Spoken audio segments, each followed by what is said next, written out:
Évangile de Jésus-Christ selon saint Jean, chapitre 2, versets 1 à 11. En ce temps-là, il y eut un mariage à Cana de Galilée. La mère de Jésus était là. Jésus aussi avait été invité au mariage avec ses disciples. Or, on manqua de vin. La mère de Jésus lui dit, « Ils n'ont pas de vin. » Jésus lui répond, « Femme, que me veux-tu ?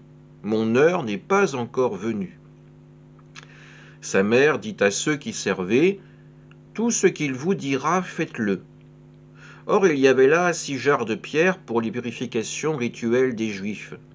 Chacune contenait 2 à 3 mesures, c'est-à-dire environ 100 litres. Jésus dit à ceux qui servaient, « Remplissez d'eau les jarres. » Et ils les remplirent jusqu'au bord. Il leur dit, « Maintenant puisez, et portez-en au maître du repas. » Ils lui emportèrent, et celui-ci goûta l'eau changée en vin. Ils ne savaient pas d'où venait ce vin, mais ceux qui servaient le savaient bien, eux qui avaient puisé l'eau. Alors le maître du repas appelle le marié et lui dit, « Tout le monde sert le bon vin en premier, et lorsque les gens ont bien bu, on apporte le moins bon. Mais toi, tu as gardé le bon vin jusqu'à maintenant. » Tel fut le commencement des signes que Jésus accomplit. C'était à Cana de Galilée, il manifesta sa gloire, et ses disciples crurent en lui. Acclamons la parole de Dieu. Jésus est ce bon vin qui est donné à l'humanité en dernier. Avant lui se sont succédés tous les envoyés de Dieu, les prophètes, tous ceux qui ont commencé à enseigner le peuple, qui ont commencé à convertir ce cœur, un cœur de pierre, pour qu'il devienne à nouveau un cœur de chair, épargné par le péché, une demeure digne d'accueillir la présence de Dieu.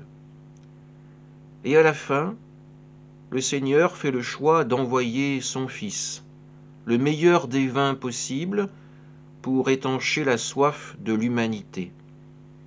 Une soif de spiritualité, une soif de pardon et une soif de proximité avec le Seigneur. Dieu n'envoie plus de messagers, il vient en personne à notre rencontre. Jésus est présent au milieu de nous, comme il l'a été lors de ce mariage à Cana. Nous voyons la confiance de Marie qui vient le trouver pour lui demander d'intervenir, lui demander en quelque sorte aussi de se révéler à l'humanité pour ce qu'il est, le Sauveur, le Fils de Dieu. Marie ignore encore quel sera le parcours que devra suivre Jésus, mais tout ce qu'il fait, tout ce qu'il dit, elle le conserve dans son cœur, et surtout elle a toujours cette confiance inébranlable dans le Seigneur, dans celui qui lui a envoyé cet ange pour lui dire que son Fils serait le Sauveur d'Israël, le Messie tant attendu, celui qu'aujourd'hui encore nous appelons le Prince de la paix. Alors à travers ce mariage de Cana, nous y voyons aussi le don que Jésus fait de lui-même à tout ce peuple qui désire participer au royaume de Dieu. Amen.